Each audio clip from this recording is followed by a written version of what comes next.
Thank you, buddy. I appreciate that. Okay. So, guys, welcome to the call. I'm just going to rearrange you on my screen. Okay. I know a couple of you actually joined for yesterday's call. Yesterday, we went through the elite program and the compete program. So, for those who are targeting the quarterfinals and semifinals, so if you did join yesterday, please excuse there'll be some things that will be very similar to yesterday's call, but maybe even better. We can just reiterate the most important points. Here's what we have today, everyone. I'm going to take you through a bit of a presentation. That should take about 30, 45 minutes, more of a discussion, to be honest. If you guys have any questions, any thoughts as I'm going through it, what I will ask is just pop your questions in the comments box or the chat box. And at the end of the call, we're going to have a group discussion, conversation, questions and answers, all that kind of good stuff. So here's what we have for the call. We're going to start by just outlining the 2023-2024 season roadmap. Now, what we mean by roadmap, that is how we at the Process Programming have mapped out what this year is going to look like. So essentially, it's a framework that gives you some guidance as to what to expect at different points in the year. Next, we're going to talk about what an intensification cycle is, and why we're going to talk about that is because we're about to enter a 6-week intensification cycle for our Live, Perform, and Compete programs. Once we've gone through that, we'll talk about just some general ideas of things that you should prioritize at this point in the season if your goal is to peak for the Open or quarterfinals. Movements that we should be preparing for. How to work on your weaknesses following a group program. That's a question we get asked a lot. We'll talk about the next cycle. I'm not going to go into too much detail on the next cycle, simply because those who are a part of the process, you will have been bombarded with updates from me yesterday, talking about the next 6 weeks, what to expect on every single day, and some videos talking through the next couple of weeks. So I won't go into too much detail there because I don't want to repeat myself, but I'm sure by the end of this call, you're going to have a pretty good idea of what we're going to be focusing on next and why. Excuse my nose, guys. Sorry. Just had a few sneezes before this started. Next, we're going to talk about making adjustments to the program. I think this is a really, really important conversation that everyone needs to understand, whether you are a part of the Process Programming, whether you follow a different program, or you even work with a coach one-on-one. This is really about self-regulation and taking ownership of the process. And then the last piece we'll cover is the concept of self-awareness and environment. And then I am going to finish just by talking a little bit about nutrition and lifestyle. And I have Tamarind here, who's going to help share some cool things that we have coming up. That'll be starting in a couple of days that might interest some of you. Pause for a nose blow. Okay. Now, what I will ask is every now and then, if I do this, or is that all good, team? If you could just give me a thumbs up, which means I can move on to the next thing, that would be great. So, all good? Can we move on? Fantastic. Okay, let's talk about what we have planned for the 2023-2024 CrossFit season. Now, the first thing we have to recognize here is what is the goals of each of our 3 training groups. We have the Live program, we have the Perform program, and we have the Compete program. The goals of the Live program are to prepare our athletes to be able to scale the CrossFit Open. The goals of our Perform program is to have our athletes be able to RX all the workouts in the CrossFit Open.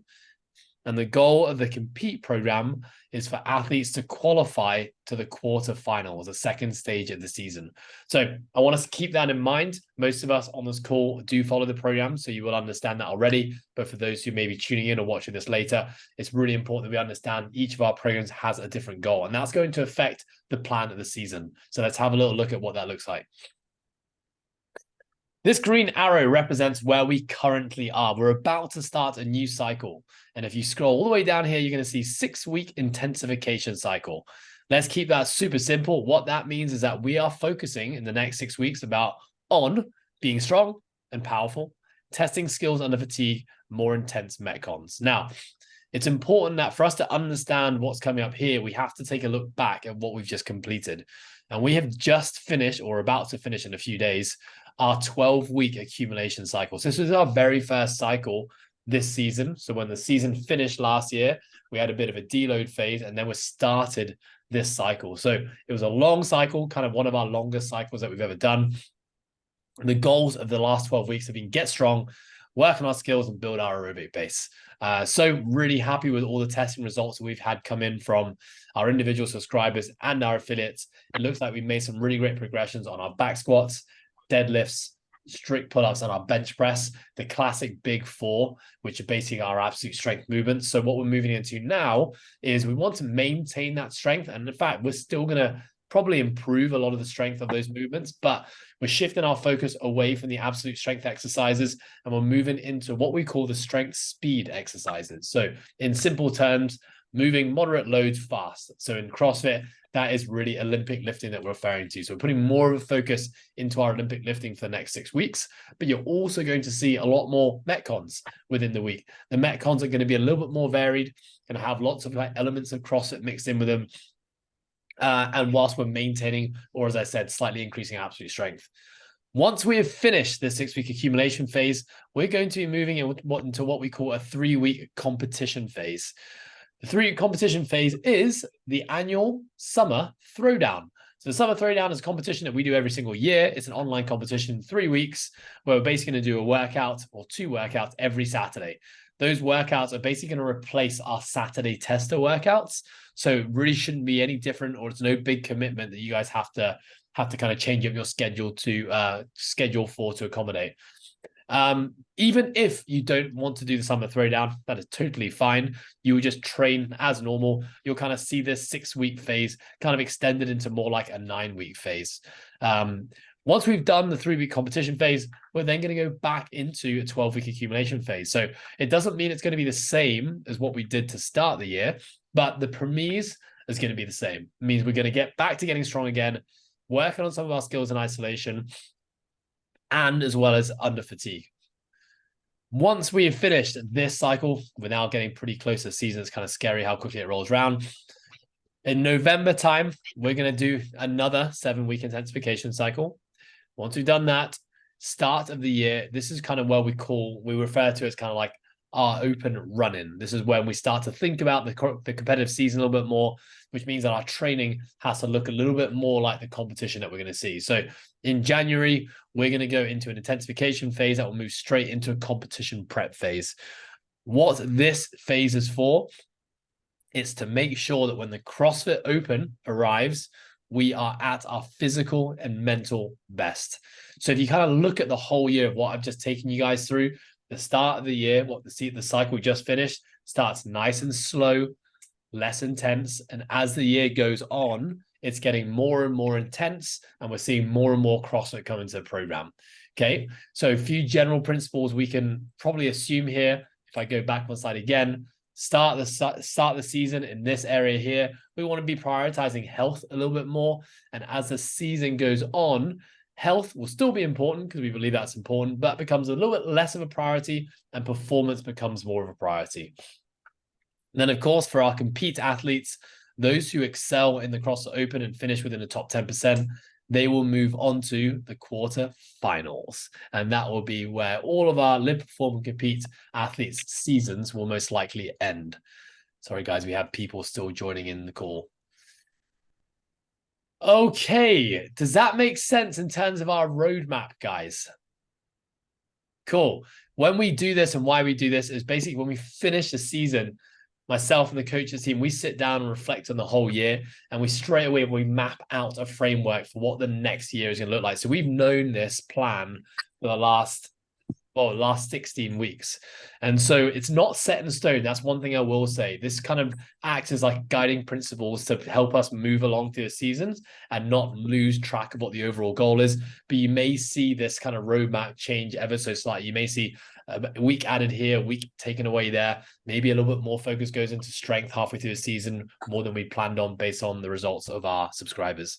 And I think that's a really important point to make, is that the Live, Perform, Compete program, as well as all of our programs, it's based upon the feedback of the people who follow the program.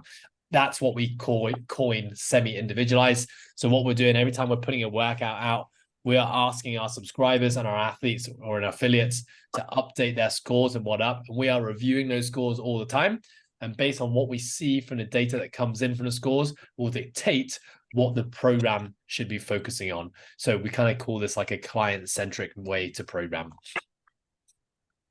Okay, let's move on.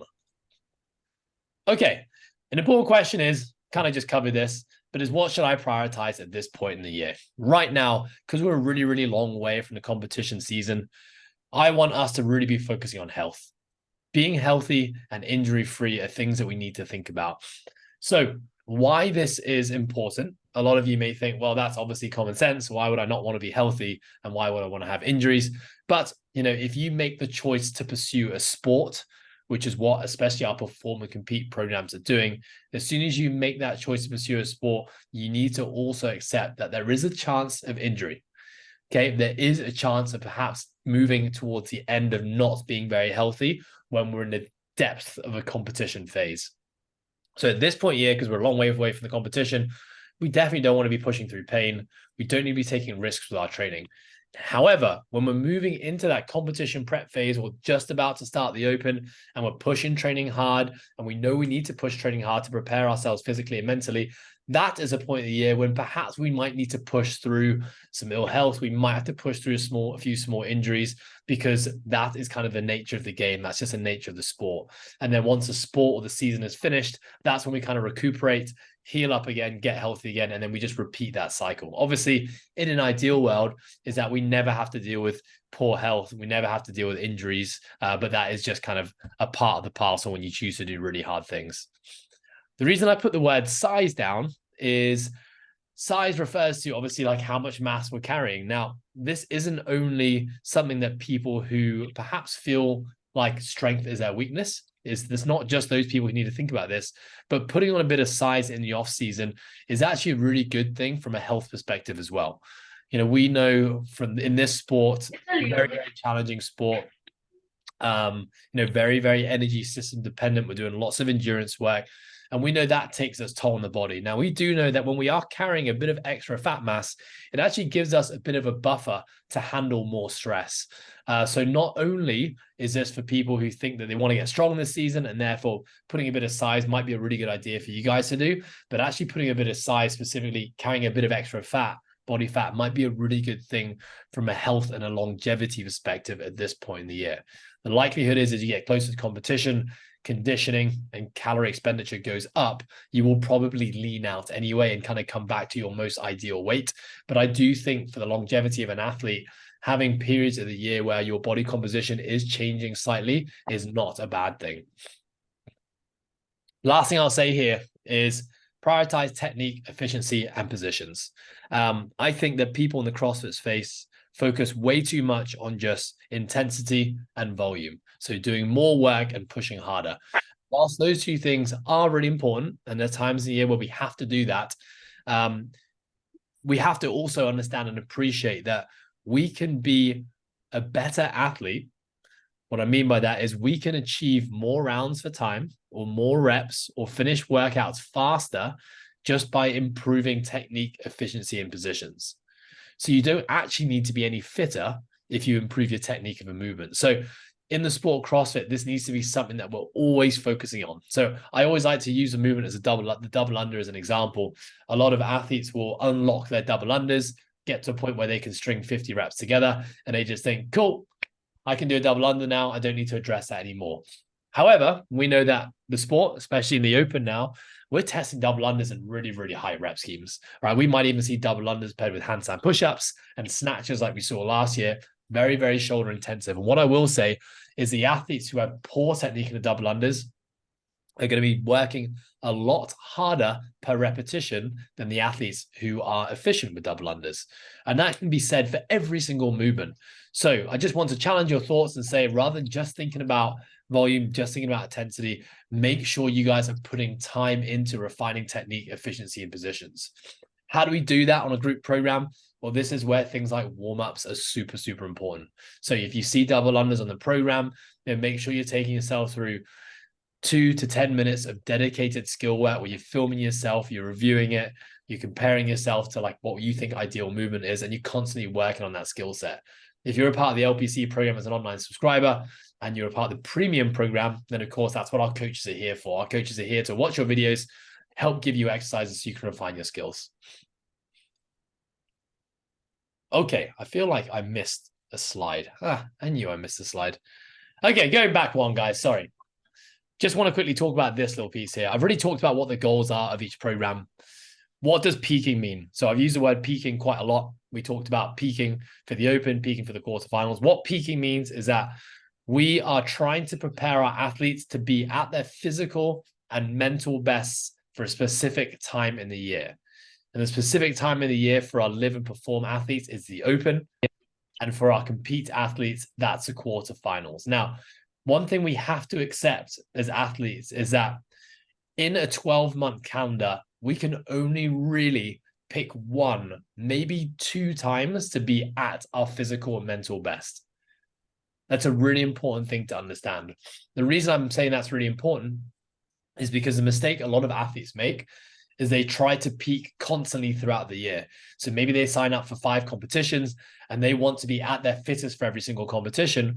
And what happens is that we know that with peaking, you have to do a phase of training before that's really, really hard. And we need to basically be going into that 5th gear, like that final gear that your body has no more to give. And if you're doing that too consistently or too regularly over a season, by the time your biggest event comes around at the end of the year in February, March, you're just going to have nothing to give. And that's one of the biggest contributors as to why people fatigue, why they burn out, why they get constantly sick, and why they get injured. So what we do is that we're super honest with our members, and we say, guys, we need you to be at your physical and mental best at this time. Now, that means the rest of the year before the CrossFit Open and quarterfinals, you should not expect to be at your fittest. Okay, you just need to accept that that's a part of the process. If you are planning on doing little competitions and you want to do mid-season competitions, maybe local throwdowns or things like the summer throwdown, we really strongly advise that you do that. You know, competing in the sport is a skill that needs to be refined over time. And so the more you can do those things, you need to be selective for sure. Ultimately, like the more it's going to contribute to you being a better competitor. But when you do those things, you just need to keep in mind, okay, I'm accepting that I'm not going to be at my physical best right now or my mental best, but that's okay because the bigger picture is at the end of the year. And when the end of the year rolls around, we simply reset and we do the whole thing over again. And that is how, guys, over a 2 to 5 to 10 year period, we slowly but consistently get better. Because every year we're just getting a little bit better than the last year. So when we start that pre-season again, we're starting it in a fitter state than we did last season. Okay, so intensification, what does that mean? Well, you've seen that on the roadmap. We just finished an accumulation cycle. Now we've gone into about to go into intensification cycle. All that really means is that accumulation work generally means that our training looks a little bit less like the sport. Intensification means our training looks a little bit more like the sport. When we go into a pre-competition phase, our training looks even more like the sport. And then when we go into a competition phase, our training is the sport. So that's the kind of way to look at it. So some general principles to understand here is that when we do accumulation phases, our training is a little bit less intense. We isolate skills a lot more. We do lower intensity, longer aerobic conditioning, and we probably do more accessory work. When we go into an intensification phase, we're just doing the opposite to all those things. So generally speaking, the intensity is a little bit higher. We're doing movements that we're going to see in the sport more. Rather than doing like intervals and EMOMs, we're doing rounds for times and AMRAPs. And so generally speaking, in intensification phase, the training is harder. It's harder on the body and it's harder on the nervous system. And why that's important is because if we spend all year just doing accumulation work where we're just isolating things or just trying to get stronger, we actually lose the ability to do the sport of CrossFit. And that's something that's really, really important to understand, is that we've got to continuously every now and then do these small phases where we expose ourselves to the hard stuff that CrossFit asks us to do. And then we simply go back to the easier stuff. And you'll see that generally speaking, we have kind of like a 2-to-1 ratio of accumulation to intensification work. All right. So we are still going to be prioritizing health and making sure that we're not pushing our bodies too hard. Great. I just wanted to talk about that because we had a few members and clients around the world ask, why can't we just do more accumulation work? If my goal is to get stronger, why don't I just do, repeat the 12-week cycle again? And that was the reason why. Okay, moving on. Okay, movements that we are confident will show up next year. The first thing I want to stipulate is that the CrossFit Games, who are responsible for programming the Open, the quarterfinals, the semifinals, and of course the Games, will always influence what we see tested in other competitions.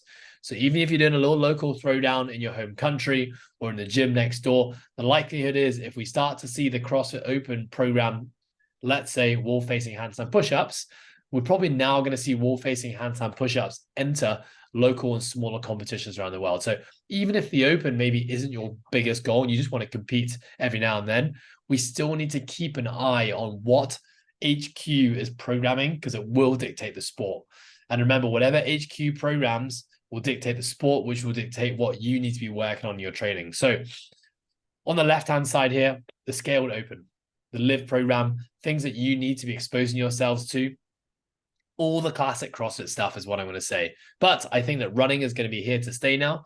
I know that Bosman is a big fan of it. He thinks it's a really great expression of fitness. Some form of handstanding. Right now, we've consistently seen wall walks show up every year, but I wouldn't be surprised if that starts to progress to some form of handstand push-up at some point in time.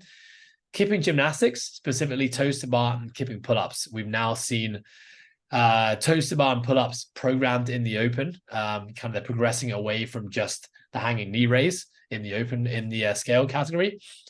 Kettlebells. Now, kettlebells are something that was stipulated for being a required piece of equipment for this year's Open, but we never saw it. We didn't see it in the quarterfinals either. So I do think the kettlebells will probably show up next year, which means that we should probably be exposing ourselves to kettlebell work. The Olympic lifts, of course, the clean and jerk and snatch, dumbbell movements, and double unders. Those are kind of like the main movements that we're going to see. Of course, all the other classics, wall balls, box jumps, burpees, those things are always and should always be a part of a CrossFit program. Now, in terms of new movements that we think we're going to see in the RX Open and the quarterfinals, again, running. And if you are thinking about, getting to higher level competitions and making sure you're exposing yourself to things like assault runners and outdoor running, I think that's going to be tested more and more in the sport. Handstand complexity. So it's no longer just about the back to wall handstand. It's no longer just about handstand walking in a straight line. You got to be able to do pirouettes, press to handstands. We've seen freestand handstands programmed in many competitions now at all levels. So really making sure that we are being proficient, being upside down. Kettlebells, as said, legless rope climbs. Now, legless rope climbs we've seen this year, it's not just about jumping and climbing a rope. It's now being able to go from a seated position, climb 12 foot, and then go legless on the way down. So it's important that we are exposing ourselves to that. It's probably the truest expression of strict pulling strength endurance that we can see in the sport. Chest wall handstand push-ups and ring bar gymnastic complexes. We've seen this in the semifinals this year.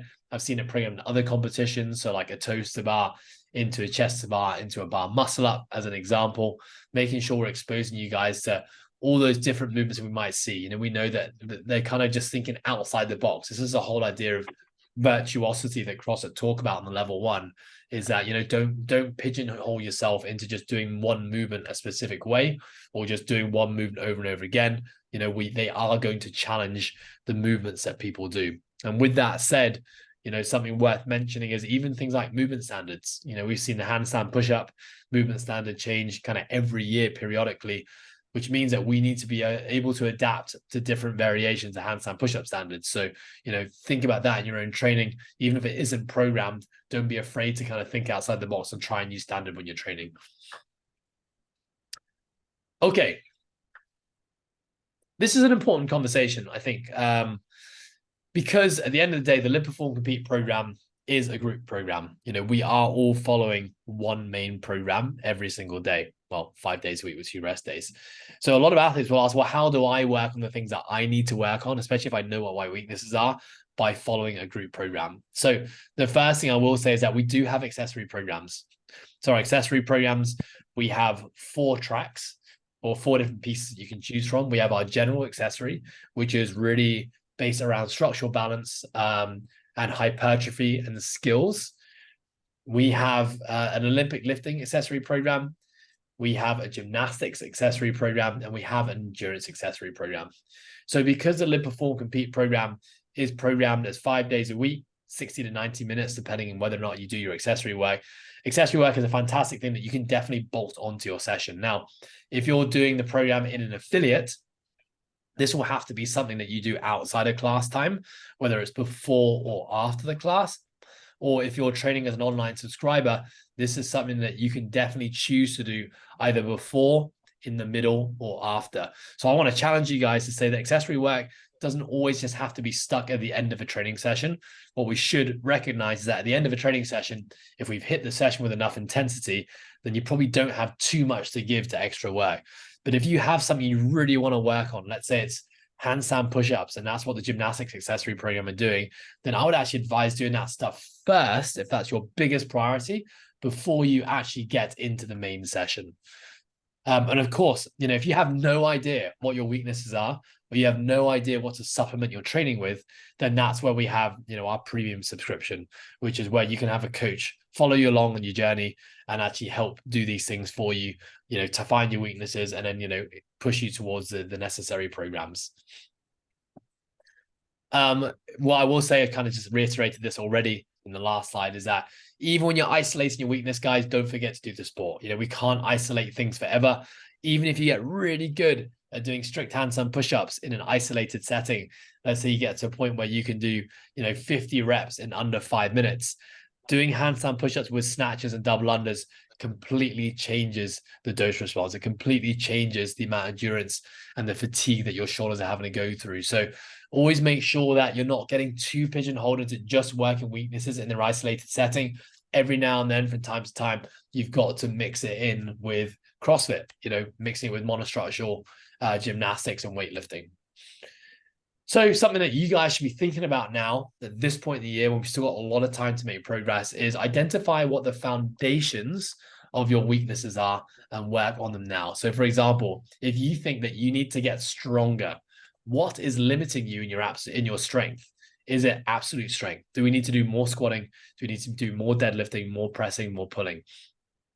Is it mobility in those big lifts? Is it tight ankles, tight hips, a tight T-spine that's not allowing you to have an upright position in your squat, and that's actually what's stopping you from lifting more weight? Or is it Olympic lifting technique? If you feel like your clean, jerk, snatch, those numbers are down, but your absolute strength numbers are really good, well, then maybe we need to bias a little bit more Olympic lifting, maybe adding the Ollie Olympic lifting accessory work, or putting more energy into the Olympic lifts when you see them on the program is something you need to do. Or is it your size? Like, do we just need to get bigger? Like, mass moves mass at the end of the day.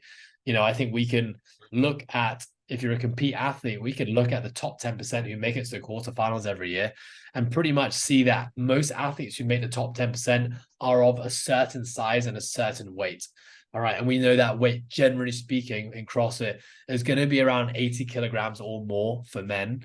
And it's probably going to be around 50, like the high 50s, 60s for the ladies. Okay. So if you're under that weight and strength is your limiter, then perhaps it's worthwhile investing some time into eating a little bit more and stepping up your life outside of the gym as well as inside of it. The next one is I need to work on my endurance. A lot of people feel that endurance is the thing that holds them back, but what aspect of endurance is the thing that holds you back? I would say that the one thing to remember is that endurance is the training quality that we can probably improve the fastest. So a lot of athletes will probably make the mistake of finishing the season and then going into an endurance phase straight away and doing loads of endurance work. And we have to remember that endurance work is very fatiguing on the nervous system. And if we do too much of it, especially at high intensities all the time, that's going to blunt other things like our strength. Okay, so we've got to dose that correctly. And just remember that, I would say really around November, December time, if you feel like endurance is something that holds you back, that's when we probably need to create an even bigger bias in our programming. But maybe it's not even just your aerobic capacity. Maybe it's not the function of your lungs and your heart. It might be actually local muscle endurance. If you feel that when you do chest to bar pull-ups or pull-ups, your biceps blow out all the time really, really quickly, maybe it's actually a bicep muscle endurance limiter, in which case we just need to do more higher repetition work at lighter loads in a moderate aerobic fatigue-based setting. Okay, so again, like these are maybe big complex terms that we're talking about, but this is a great time to work on it. And so why I say the foundations is like, don't just do more thrusters and more chest to bar pull-ups. Really identify what is stopping you from being better at chest to bar pull-ups and thrusters, and break those things down and work on them now.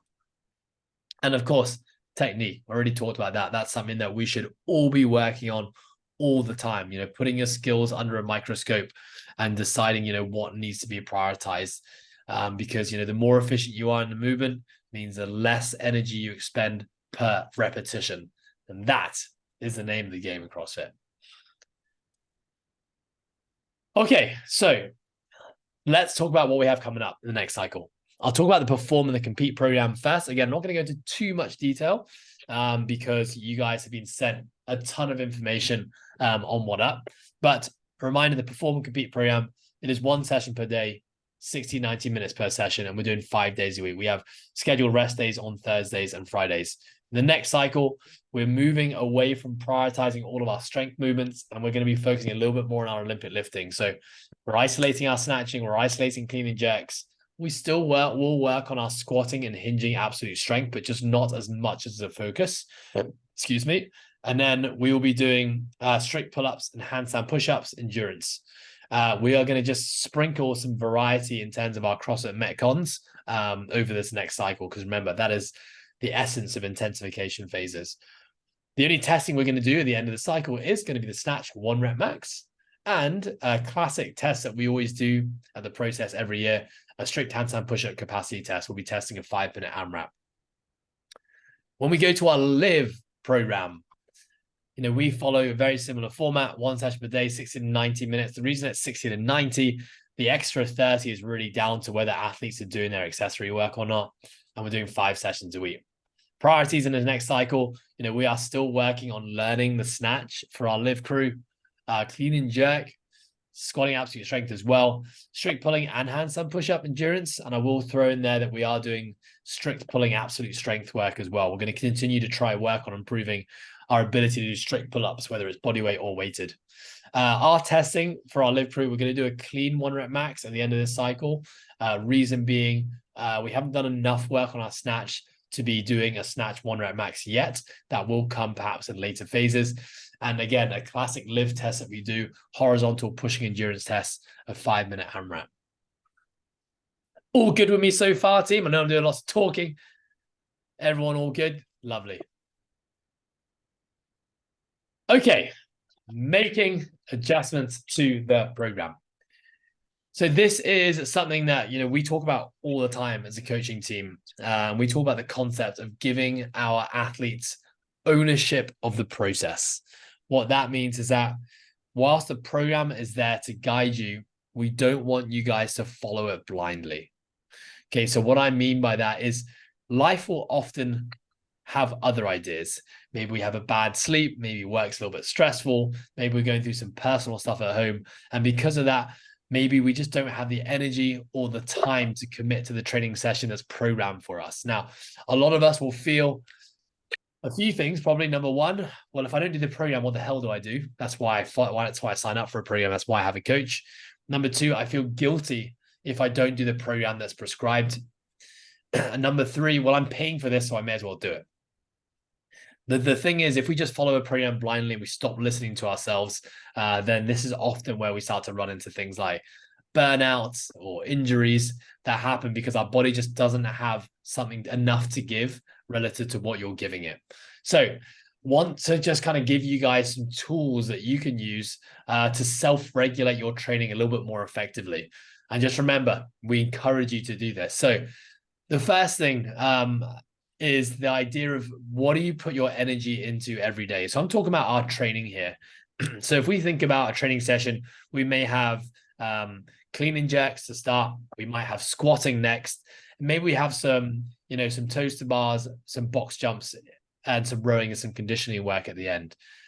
Now, it's important to identify every day what your intention is for a session. Now, your intention can just be sometimes, all right, I don't want to hit anything too hard. I just want to just get through the work. And the fact that I'm doing it's going to make me better. That's fantastic. But let's say you're someone who clean and jerks is your priority. Clean and jerks is the one thing that really holds you back in the sport. So you might choose on a day, okay, I'm going to put more energy and more time into my clean and jerks today. Maybe that means taking yourself to a longer warm up. Maybe that means doing some broken down skill work. Or maybe that means just putting more energy and intensity into the clean and jerks, and then maybe putting a little bit less into the rest of the session. So that's one thing to think about. You have the freedom of choice every time you come in to decide what you want to put your time and energy into. The next thing is kind of looking at your training week as a jigsaw puzzle. So I do this all the time. I like to look at the whole week of training, obviously, because I'm writing it. I know what's coming up. But we have to also accept that different days of the week for different people mean that we have different energy availability. Some people might have a really busy work day on a Monday and they only have 45 minutes to train on a Monday. Whereas on a Friday, they have a lighter work day. They come out of a rest day, they feel great, and they have more time to put towards their training. If the movement that you struggle with the most, let's use a clean and jerk as an example, is always programmed on a Monday, which means that on the Monday, the movement you need to do the most, you have the least amount of time and energy for, that's probably not going to go very well. So what we strongly advise to our athletes is move your week around to suit your time and energy needs, your time and energy availability. So if you know that clean and jerks is a movement you really want to work on, it's programmed on a Monday, but you got more time and energy on a Friday, then I would simply just move the clean and jerk section over to a Friday. Or I might even just switch the session rounds altogether. Let's say you're like pressed for time. You've only got 45 minutes to get a session done. Maybe that's a great day to do an aerobic session where you're spending time on the rower and just doing some bodyweight movements, because the warm-up is going to be much quicker and you can kind of just get into the session and get out of there. So really, as long as we're kind of getting the training session done, even if the order is changing from what's prescribed, we're still achieving the same result. What I will say is that the way that the program has been written is to complement each day. So following it as prescribed is probably going to be the best in terms of how your body responds to it. But don't worry too much about that. The more you can actually just self-regulate and move things around to suit your schedule, the better. So an example that I have been doing, for this last cycle was actually doing my Saturday testers on a Friday, just because I feel a lot better on a Friday. And normally on a Saturday, I don't have that much energy, but I know that a Saturday test is important for me to do, because otherwise I'll just sandbag every workout and not do any intensity, and then I'll get crushed in the open. So that's something that is an example of how I would move around my jigsaw to suit my schedule. We talked about adding accessory or fixed length programs already. That is something that you can add. Our goal is to be bringing and creating more fixed length programs. What a fixed length program is a chance for you to do anywhere between a 6 to 12 week program that really targets one weakness. So, currently we have a 12-week squat cycle. We are in the process of bringing more things like deadlift cycles, bench pressing cycles, handstand push-up cycles, strict pulling cycles, so that you guys will have even more opportunities to individualize and customize your training. So, you can always add that in. If you're short on time, then of course, and you're even thinking that 60 minutes is just too much for what I have available today, you can always just pick the parts of a training session that you think you need or that you are ready to do or up for doing, and just do that. Maybe it means rather than doing 5 sets, it means just doing 3 sets.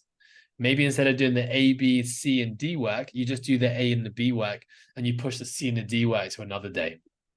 Okay. So I think, the reason I want to say this is I want you guys to take the stress off yourselves on feeling like you have to be accountable and you have to do what's written down.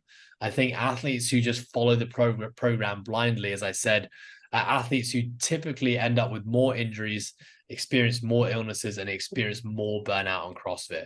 So if you can instead look at our program as a framework to help guide you, but then customize it to make it work for you, that's going to be the best way to do it. Now, of course, if you follow our program in an affiliate, then that's going to be a lot harder for you guys, because you're coming in and doing, the sessions in a class. But this might be where maybe it's a good idea today to not come into class, or just take it easy in a class and do a catch-up session in an open gym day where you have more time and energy available. Last thing I'll say here is just have a coach to guide you through the process. Again, like if all of this is overwhelming information, then we do have our premium subscription where people can actually work with one of our coaches who can kind of take you through this whole thing. Before I move on, I want to hand this over to Ant, who's very heavily involved in the LPC programs. And I just want to ask Ant, have you got anything to add on anything I've been talking about so far? Thanks, Ed. Yeah, I don't think anything too much to add. I think you've hit the nail on the head with a lot of it. I think probably the biggest point to think about is what you mentioned at the beginning and what you mentioned at the end, which is firstly this point of the season. It is the beginning of the season, and it is not the time to be getting all wound up about your weaknesses and getting upset about things. It's more the time to have real intention and focus on how to get better at those things. So if you're an affiliate and you are working under the affiliate, which is a process one, then speak to your coaches there. If you're on the online subscription, then reach out to one of us. We can certainly help guide you where you need to go in terms of trying to fix your weaknesses, whether it's like you said, gymnastics, absolute strength, endurance, or fill in the blank.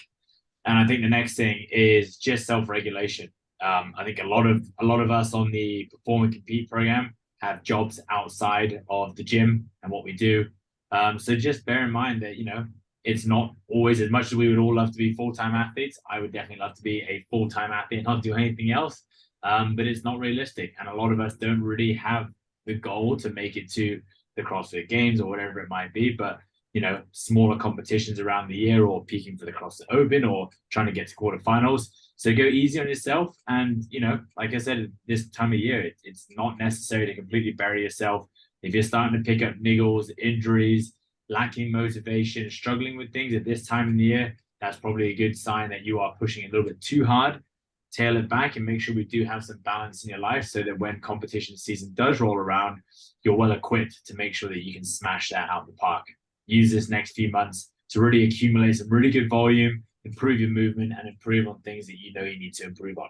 But otherwise, I think you've hit it all on the head. Awesome. Okay, I'm going to move on. We're getting close to the end of the presentation now, where we're going to have a chance to ask some questions if we have any. Environment. I think this is an important one. I'll probably get Anne to pitch in some thoughts on this as well. Environment is something, what we refer to when we talk about environment is like who are you surrounding yourself with every single day. And we have environments in many aspects of our lives. We can have a friendship environment, we can have our work environment, we have our family environment, and we kind of have like our gym environment. Now, some of us are probably in a position where we're training alone. Maybe we're training alone in a gym, or we have a garage gym. So it's just us by ourselves every day following the program. And that's fantastic. But what I will say is that, we're big believers on trying to make sure when the opportunity arises to train with other people.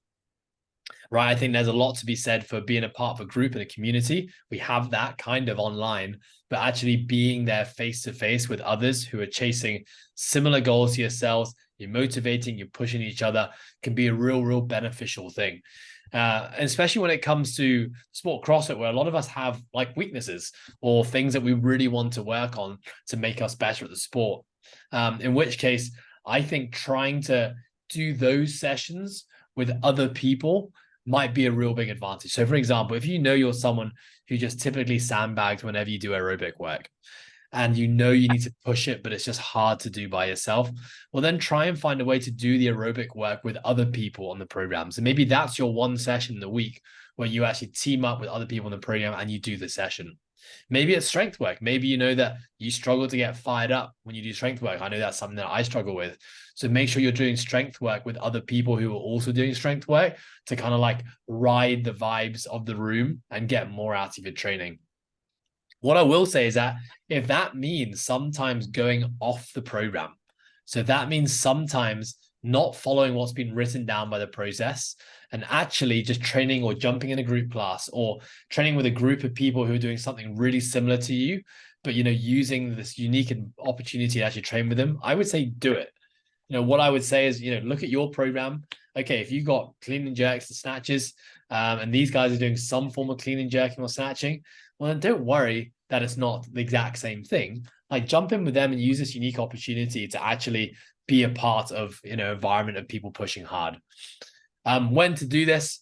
well, this whole concept of like racing people and pushing each other, that doesn't mean that we are going 110% all the time, right? It doesn't mean that we're pushing past our red line every single time we train, but it's just picking those unique moments within a week or within a month to try to get together with people and push yourself outside your comfort zone a little bit. What I will say is at Coastal Fitness in Hong Kong, we are trying to encourage as many of our process programming subscribers from around the world to come and visit us and come to train with us. Whether you want to just train in our group classes and be a part of that environment, or you want to come and train with some of our athletes and coaches who follow, the Perform, Compete and the Elite programs, our doors are always open to you guys. If you want to stay in Hong Kong for a prolonged period of time and just train, we would love that. So just putting it out there, if that's something that people were thinking about, or people wanted to do the open or the quarterfinals with us, then we would love that as well. Ant, have you got anything to add in here?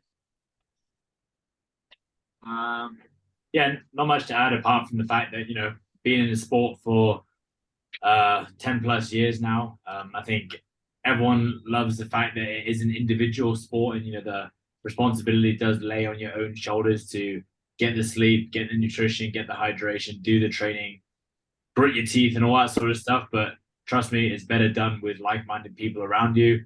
It doesn't necessarily mean they have to do exactly the same thing, but as long as you're surrounding yourself with good people, people that you enjoy spending your time with, then I can guarantee you it'll make your journey of health and fitness and this crazy sport that we all choose to do a lot easier and a lot more fun, and it will keep you doing it for a longer time. So I would definitely encourage you to try and find groups of people who are like-minded to you and want to do all this crazy shit that we're all doing. So yeah, that's it. But otherwise, yeah, get around the group. Yeah, I do think that concept of fun is really important. You can follow the best or the most individualized training program that's suited for you, your goals and your needs.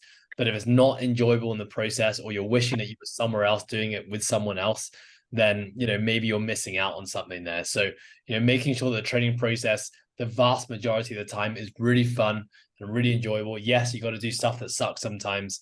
Yes, you got to work on your weaknesses. That's not that enjoyable sometimes. But making sure that the fun and enjoyment aspect of your training is the vast majority of what you do. I think you'll get more out of that than following an individualized program that you don't necessarily enjoy doing by yourself.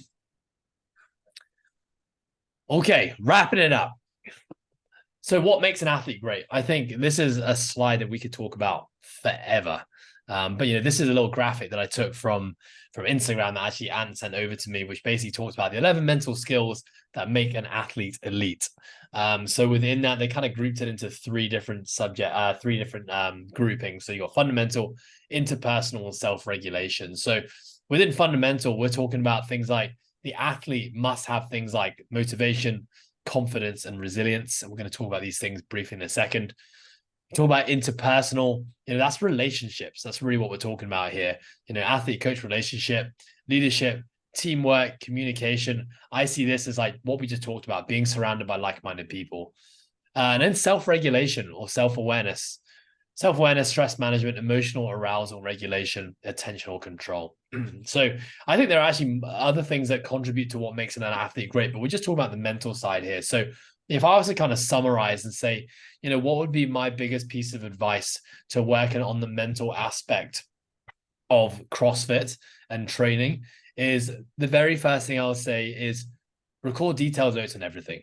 So every time you step foot into a gym specifically and you're doing a training session, there is an opportunity for learning. Now, what we suggest or recommend to all of our subscribers who follow our program is that when you enter a score, you enter the rounds you completed or the weight that you lifted, but there is always a box that basically asks you to add comments. And we strongly encourage people to write as many comments and thoughts down as possible to help guide you with this. It would be things like, what was your strategy for this workout? What was your mindset before the workout? What was your mindset during the workout? What was your mindset after the workout? If you're going to do this workout again, what would you do differently? And maybe these are things that you think about, but actually the actual act of writing them down is now putting your thoughts down on paper, where you then get that feedback loop in. What a lot of people do in CrossFit is that They just spend years and years and years doing really, really hard workouts and just showing up, doing the workout, and then moving on. And what's not happening is this constant feedback loop of learning, right? So when we look at the best athletes in the sport, they can look at almost any workout and know pretty much how long it's going to take them to do, how hard they need to go, how they need to break up their repetitions, and how it's going to feel. And the only reason that they can do that is they have done so much repetition and they've gathered so much experience because they've done lots of workouts similar to it. And there is most likely some form of process of reflection every time they train. But if you're just training, doing a workout, not thinking about any of those things, well, the likelihood is next time a workout comes up that's very similar, you're going to have nothing to reference from. You're going to have no memories to recall. You're going to have no strategies to look back on to know how you could do this any better. And this is what I think is a massive contributor to why so many people do this sport for a really long time, but don't actually progress. So if you don't feel comfortable writing things on WhatUp, which is what we use, and you prefer to be old school and you have a notepad and you like to write things in, then that's totally fine. But make sure you are spending time to reflect on every single workout that you do, making notes on what you would change and do differently. Intention is to improve. And I guarantee everyone who is doing CrossFit at any level, you want to see improvement. We all do. We don't want to put in all this time and hard work and energy into something to not get better at it. The second thing is journaling. Now, I'm a massive advocate for journaling, but I know not everyone is. Really, what I mean by journaling and this next point, have people who you can trust and share openly with, is a whole idea of being able to express your thoughts and emotions. I think so many people, not just in CrossFit, but in life, of course, have an inability to express, or number one, have an inability to identify what it is they're thinking and what it is they're feeling, but they have an inability or don't have the means to actually get that out. And if you don't have something like a journal, or you don't have people that you can speak to and talk to openly and honestly, what happens is all these fears, all these thoughts, all these anxieties, they store in our head and they kind of build up and they build up and they build up over time. And things that can really impact people in the CrossFit space is things like the leaderboard, what they think people think of them, afraid to put themselves out there and do hard things, body image issues, mental health issues. These are all things that we see very much in all aspects of sport. So I definitely feel that the people who develop a good, healthy relationship with their thoughts and their feelings and have an ability to express them are athletes who are generally happier in life and who generally excel more in their endeavors. Surrounding yourself with like-minded people. We talked about that already. Your environment, you are a product of the people you spend the most amount of time with. And, especially with something like CrossFit, we are doing this really hard thing anywhere between 3 to 5 to 6 times a week. And if you don't have people around you who are supporting you on that and who want nothing but the best of you as you go and pursue this hard stuff, then that's going to be a really hard thing for you to pursue over time. You're probably going to end up feeling like you don't want to do this anymore, or what's the point in doing it, versus if you have people who are supporting and encouraging you along the way, you're going to be much more inclined to continue to push with it. This next one is really around the idea of emotional intelligence. I really, really, really believe that emotionally intelligent athletes are also really good athletes. So I encourage all our athletes to read books, listen to podcasts, watch videos related to personal development. I have a huge list of books that I could recommend to everyone, huge list of podcasts that I could as well, but always making sure that you're not just working on the physical aspect of through training and competition, but you're also working on the mental aspect. The two really, really go hand in hand, in my opinion. Something that we've incorporated into the process programming is daily check-ins. So, before you start a training session, we always ask 5 questions. Number 1, rate out of 1 to 5 what your stress management is like. What's your mental readiness? What's your physical readiness? And what is your mood? All right. And then we basically ask people to just give a score out of 20. Now, I admit most of our subscribers actually do not complete this daily check-in, but why that's really important, in my opinion, is it's just creating high levels of self-awareness, actually spending a moment to check in with yourself and ask yourself, really, how am I truly feeling? And then, then saying, well, do I need to make adjustments to the session today? But it also creates context to every performance that you do. So no 2 performances are the same. Just because you back squatted last week and you back squatted this week, if last week your daily check-in was a 10 out of 20, but today your daily check-in was a 20 out of 20, which of those two sessions do you think you're lifting more loaded and feeling better? Probably the latter. But, if you're at that week and you're looking back at last week's score and you saw that you didn't lift much weight, you need some context to that. Why did I feel that way? Oh, it's because, I had a 10 out of 20 score. I didn't sleep very well. Work stress was really, really high. And, something you will start to find by doing these daily check-ins is that over time, you'll start to see trends. You'll start to identify that poor performance in week 3 of a cycle is because you had repetitive days of 10 out of 20 check-in scores. And, then you can start to pick up on the trends and rather than waiting to the point where we're so messed up that we have to take a week off, we can start to see these things coming ahead of time. So that's the whole idea of daily check-ins, why we're such big advocates for doing it. And again, that where that falls into in this diagram, it really refers to the self-regulation piece. Athletes who have better levels of self-awareness, they can manage themselves better, they can regulate their training better, and they can essentially get more out of a training program. And of course, the very last thing is if all of this shit is a little bit overwhelming, you're not sure what to do about it, have a coach guide you. That's why we created the premium service. That's why we have amazing coaches at our affiliates, is because we know that navigating training is hard. It's confusing. There's so much to try and do. So if you feel like it's overwhelming, you're not doing it effectively, then reach out to a coach and have someone guide you through the process. Awesome. Before we wrap this up, guys, I wanted to very quickly hand this over to Tamarind because I know that she has a little something cool happening really related to the idea of nutrition and lifestyle that we are going to be starting a little challenge in just a few days on Monday that coincides with the start of the cycle. So I just thought, Tammy, maybe just a couple of minutes if you just share, what the challenge is all about and, what people would get out of it. Yeah, absolutely. Thanks, Ed. Thanks for the intro.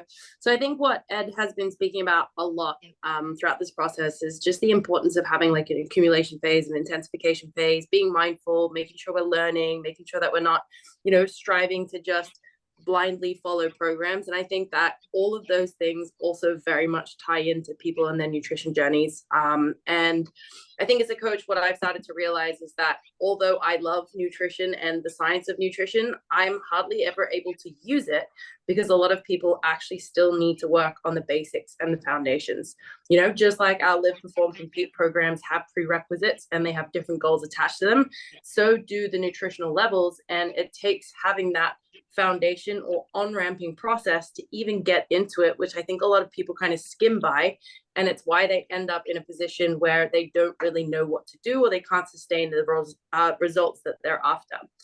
So essentially what I've created is a mindful eating habits and problem solving course that will ultimately help you guys just to achieve some sustainable change in your lives. The reason why someone like Ant is incredibly good and where he is today is because he has honed in on the basic skills that he needed for his training and his lifestyle and his nutrition and all of those sorts of things and became really good at them. Now, that is what I'm trying to encourage us to do as well, to become really good at the basics. I'm not going to be taking people through what they eat, but actually your food practices, making sure that you're eating slowly, making sure that you're being mindful, making sure that you're developing self-awareness, making sure that you develop these problem-solving skills so that no matter what portion of your life you're in, you now have these tools to navigate it.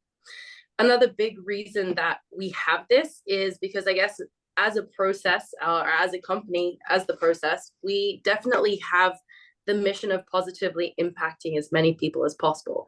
And as a coach, I know that that doesn't happen just with me and the clients that I work with directly. And the way that I see this opportunity is I feel as though we all play some influential role in some way, shape, or form. For us, we're obviously coaches, and there might be coaches on here as well. You could be a parent, you could be a teacher, you could just have your friends around you. And I think that by embarking on this journey together, it allows us to positively impact people around us as well. So like Ed mentioned, we we are just running a special for our process family. We wanted you guys to get involved. So the cost of the program, even though it says on the PowerPoint right now that it's $59.99, that's actually the regular price.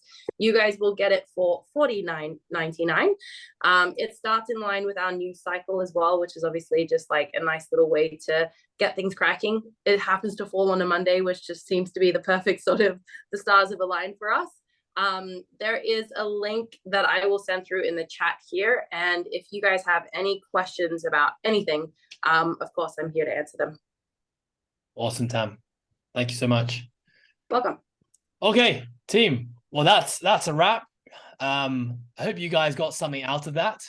I would love to just open it up now, just to spend a few minutes. If anyone does have any questions or thoughts, it can be related to things we just talked about, or it can be totally not related to things we just talked about. And we do have set aside a few minutes now to have a little chat. So please, the floor is open if anyone has anything. By the way, Tammy has just sent the link in the chat box. So if you are interested, you want to learn more, or you have friends that might be interested in doing it, then please copy that down. Anything, anyone? Scott, is it bedtime? No, I'm good. Bedtime for me.